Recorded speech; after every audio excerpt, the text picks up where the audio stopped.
Did you grow up in a household where you heard things like healthy food tastes like rabbit food, or I don't like the taste of water, or I don't like the taste of vegetables? When my family and I were on the show Wife Swap, King Curtis said, "My family do not like vegetables. We are happy the way we are." And earlier in that episode, his dad said, "I would rather be fat and happy," as if the opposite of that is skinny and miserable. Check this out. I think Joy's too skinny and she needs to eat a little bit and be happy.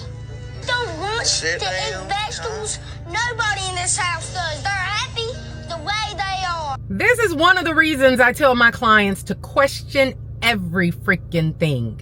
There are some things that you were born and raised listening to and hearing over and over and over again that you believe that they're your original ideas. You have very few original ideas. Most of your ideas, thoughts, and belief come from the people in your household and the people in your environment.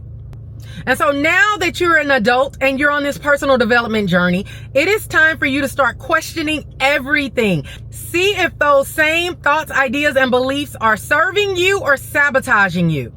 I had to do the exact same thing with my hair.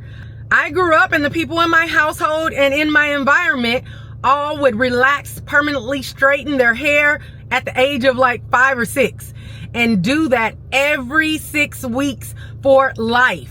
And I didn't question it until I was in my 20s and I found a book called Good Hair. And I read the book and the lady showed a before and after picture of her hair. She was a black lady and showed her hair before, when she spent most of her life getting relaxers, and she showed her hair after, when she did the big chop and she stopped putting relaxers in her hair. And I couldn't believe it, because before her hair was thin, it didn't grow past her shoulders, it was dull looking, and then afterwards it was full, it was healthy, it could grow as long as she wanted it to grow.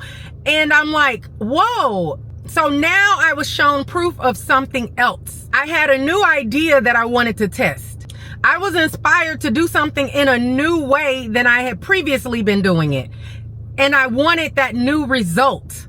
And so now, since I've been wearing my natural hair for almost 20 years, I can go back to that reference of the book and say, wow, that new idea gave me new inspiration and gave me a new result. So on Wife Swap, when that family had the belief that they'd rather be fat and happy, they didn't have a comparison. How do you know you'd prefer to be fat and happy when you haven't experienced the alternative? Once you experience the alternative thought or belief and you see the results of that new belief, then now, more than likely, you'll change your mind. You'll have a new thought that says, I'd rather be fit and happy instead of fat and happy. But you need a comparison. You need to compare your old thought to the new idea.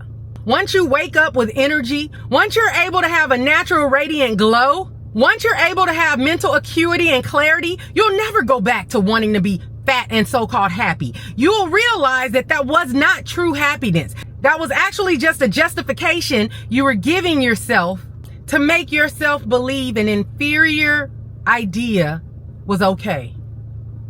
To make yourself believe that you weren't really settling.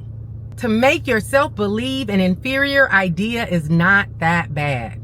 You know you're on a true personal development journey when you are ready to question everything, because questioning everything means challenging everything. And you're challenging those old ideas that may be holding you back in areas of life that you didn't even realize had so much power and potential.